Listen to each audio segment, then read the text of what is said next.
යාළුවනේ, ඔයාලා පොඩ්ඩක් හිතලා බලන්න. ඔයා උදේ සාමාන්‍ය විදිහට ඇහැරෙනවා.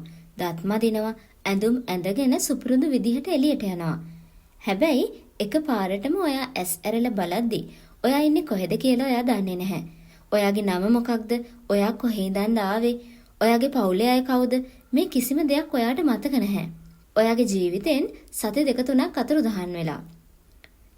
අන්න ඒ වගේ අමුතුම අත්දැකීමකට මුහුණ දුන්නු ලෝකයේම පුදුම කරවපු කාන්තාවක් තමයි හැනාප්. මේක නිකන් අතුරුදහන් වීමක් නෙවෙයි. හැනා කියන්නේ එකම විදිහට එකම රටාවකට වාර 3ක් අතුරුදහන් වුණ කෙනෙක්. එයාට තිබුණේ හරිම දුර්ලභ මානසික තත්වයක්. ඒකට කියන්නේ ඩිසකේටිව් ෆියුග් කියලා. මේක ගැන අහලා තියෙනවා අඩු ඇති. හැබැයි මේ කතාව ඇහුවහම ඔයාලට හිතෙයි අපේ මොලේ කියන්නේ මොන වගේ අමුතුම තැනක්ද කියලා. අද අපි කතා කරන්න යන්නේ මේ අබිරහස් හැනා ගැන. එයාට මොකද වුනේ? ඇයි එයා වතුරට මෙච්චර ආදරය කළේ? එයා අදටත් ජීවතුන් අතර ඉන්නවද? අපි මේ හැමදේම අද වීඩියෝ එකකින් කතා කරමු. ඔයාලා තාමත් අපේ channel එකට අලුත් නම් දැන්ම subscribe කරලා bell icon එකත් click කරලා තියාගන්න. එහෙනම් අපි යමු කතාව ඇතුළට. කතාව පටන් ගන්නේ 2008 අවුරුද්දේ අගෝස්තු 28 වෙනිදා. ඒ කාලේ හැනාට වයස අවුරුදු 23ක් විතර ඇති. එයා නිව්යෝක් වල ඉස්කෝලේක ස්පාඤ්ඤ භාෂාව උගන්වන ගුරුවරියක් විදිහට වැඩ කළා.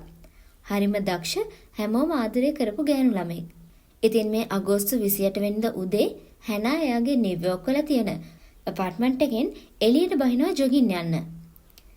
එයා ඇඳලා හිටියේ රතු පාට කොට කලිසමකුයි කළු පාට ස්පෝර්ට්ස් බ්‍රා එකකුයි. හැබැයි පුදුම කියන්නේ එයා එළියට යද්දී එයාගේ ෆෝන් එක, පර්ස් එක, ID එක, පාස්පෝර්ට් එක මේ හැමදේම ගෙදර තියලා ගියේ. පැය ගාණක් ගත වුණා. හැනා ආපහු ආවේ නැහැ. දවසක් ගියා ඒත් නැහැ. පොලිසියට යාළුවෝ කිව්වා. හැමතැනම පෝස්ටර් ගැහුවා. හැමෝම හිතුවේ හැනාට කවුරු හරි කරදරයක් කරලා කියලා. එහෙම නැත්නම් එයාව මරලා දාලා කියලා. දවස් 20ක් තිස්සේ මුළු නිව්යෝක් නගරයම හැනා ගැන හෙව්වා. ඊට දවස් 9කට පස්සේ හැනාව එකපාරක් දකින්න ලැබෙනවා. මැන්හටන් වල තියෙන Apple Store එකකදී. එයා එතන තිබුණු කම්පියුටර් එකකින් එයාගේ Gmail එකට ලොග් වෙනවා. හැබැයි එයා කිසිම මේල් එකක් යවන්නේ නැහැ. හැනාව අඳුරන කෙනෙක් එයාව එතනදී දකිනවා. එයා අහනවා හැනා මේ ඔයා නේද? ඔයාව හැමෝම හොයනවා කියලා. ඒ වෙලාවේ හැනා දීපු උත්තරේ තමයි අමුතුම දේ. එයා හරිම සංසුන්ව කියනවා නැහැ මම ඒ හැනා නෙවෙයි කියලා. ඔයාලා හිතලා බලන්න ඒක කොච්චර බය හිතෙන දෙයක්ද කියලා. තමන්ගේ නම කියද්දිත් ඒ මම නෙවෙයි කියලා කියන්න තරම් එයාගේ මොළය ඇතුලේ මොකක් හරි ලොකු වෙනසක් වෙලා තිබුණා. ඊට පස්සේ සැප්තැම්බර් 16 වෙනිදා ඒ කියන්නේ හැනා අතුරුදහන් වෙලා දවස් 20කට පස්සේ ස්ටැටන් අයිලන්ඩ් ෆෙරි එකක කැප්ටන් කෙනෙක් දකිනවා වතුරේ මොකක් හරි දෙයක් පාවෙනවා. ඒ හැනා එයා වතුරේ මූණ යටට හරවගෙන පාවෙවි ඉඳලා තියෙන්නේ. හැමෝම හිතුවේ හැනා මැරිලා කියලා. හැබැයි පුදුමයකට වගේ හැනා පණ පිටින් හිටියා. එයාව හොඳටම අවුවට පිච්චිලා වතුර නැතුව ඇඟ වේලිලා තිබුණේ. හැබැයි එයාට කරදරයක් වෙලා තිබුණේ නැහැ.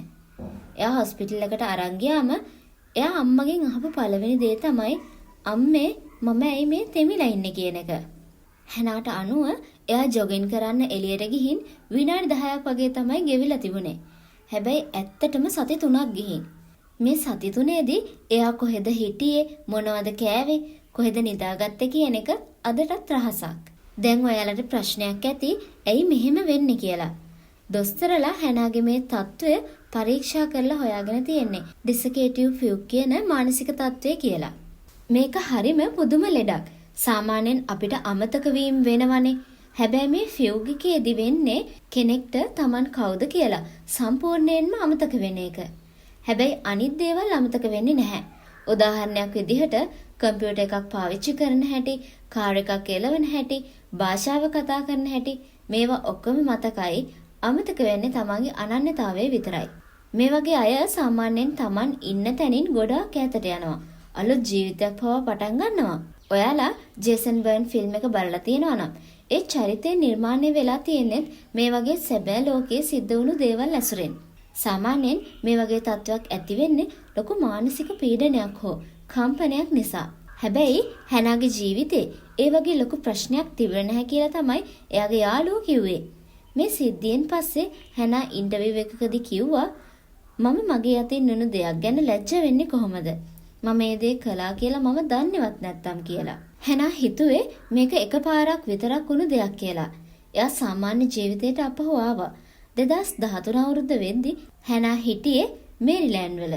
එයා එතනත් ඉගෙනවීම් කටයුතු කරගෙන සතුටින් හිටියා. හැබැයි හරියටම අවුරුදු 5කට පස්සේ 2013 සැප්තැම්බර් 3 වෙනිදා හැනා ආපහු අතුරුදහන් වුණා. මේ පාරත් එයා වැඩට යනවා කියලා ගිහින් තමයි අතුරුදහන් වෙලා තියෙන්නේ.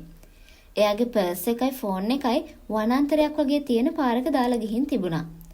හැබැයි මේ පාර නම් හැනාව හොයාගන්න ලොකු කාලයක් ගියේ නැහැ. දවස් දෙකකට පස්සේ හැනාට එකපාරටම සිහි එනවා.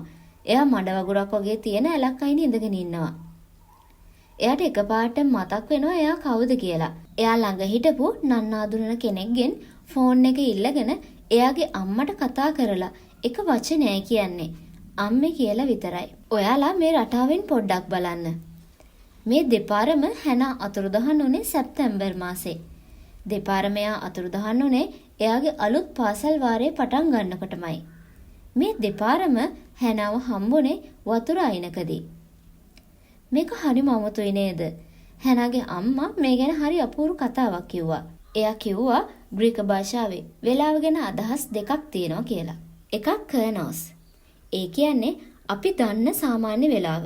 අනික කයිරෝස්. ඒ කියන්නේ වේලාවක් නැති, නිමක් නැති කාලය. අම්මා හිතන්නේ හැනා අතුරුදහන් වුණාම එයා යන්නේ අන්නේ කයිරෝස් කියන ලෝකයට කියලා. දෙවෙනි පාරෙන් පස්සේ හැනා තීරණය කළා එයා එයාගේ ජීවිතේ වෙනස් කරන්න. එයා US Virgin Island වල තියෙන සෙන්ට් තෝමස් කියන ලස්සන දූපතට පදිංචියට ගියා. එයා ඒ දූපතට හරිම ආදරය කළා. එයා ඒක හැඳින්නුවේ පාරාදීසය කියලා. නමුත් 2017 අවුරුද්දේදී පාරාදීසෙ නපුර හීනයක් වුණා. ඒ අවුරුද්දේ සැප්තැම්බර් මාසේ ඉර්මා කියලා මහා දරුණු කුණාටුවක් මේ දූපතට කඩා වැටුණා. හැනා ඒ වෙලාවේ හොඳටම බය වෙලා හිටියේ. ඒ විතරක් නෙවෙයි තව සතියකින් තවත් ලොකු කුණාටුවක් එනවා කියලා ආරංචි වුණා. සැප්තැම්බර් 14 වෙනිදා උදේ 8ට විතර හැනා එයාගේ කාමරේ හිටපු අයට කියලා තියෙනවා එයා පොඩ්ඩක් මුහුදට ගිහින් නාලා එන්නම් කියලා. එයා වැඩට යන්න කලින් පීනන්න යන එක එයාගේ පුරුද්දක්. හැබැයි එදා හැනා ආපහු ආවේ නැහැ. එයා වැඩට ගියෙත් නැහැ. යාළුවෝ හැමතැනම හෙව්වා. අන්තිමට හැනාගේ ප්‍රියතම වෙරළක් වුණු සෆාරි බීච් එකේ තිබිලා හැනාගේ ඇඳුම්, සෙරෙප්පු දෙක සහ කාර් එකේ යතුරු හමු වුණා. කාර් එක පාක් එකේ තිබුණා. ඒ ඇතුලේ හැනාගේ පර්ස් එක, ෆෝන් එක, පාස්පෝර්ට් ඒ ඔක්කොම තිබුණා. හැනා මුහුදට ගියා කියන එක පැහැදිලි. හැබැයි එයා ආපහු ආවේ නැහැ. ඒ වෙලාවේ මුහුද හරිම රළුයි. ලොකු කුණාටුවක් එන්න ළඟ නිසා රළ ගොඩක් සරයි. හැමෝම හිතුවේ හැනා දියේ ගිරලා මැරෙන්නේ නැති කියලා. හැබැයි තවත් පිරිසක් කියන්නේ වෙනස්ම කතාවක්. හැනාට ආයේ ෆියුග් එකක් හැදුනා නම් එයා නමගම අමතක වෙලා දූපතේ කොහෙරි ඇවිදිනවා නම් එහෙම නැත්නම් හොරෙන් වෙනත් දූපතකට බෝට්ටුවකට නැගලා ගියා නම් හැනා අතුරුදහන් වෙලා දැන් අවුරුදු ගාණක් වෙනවා.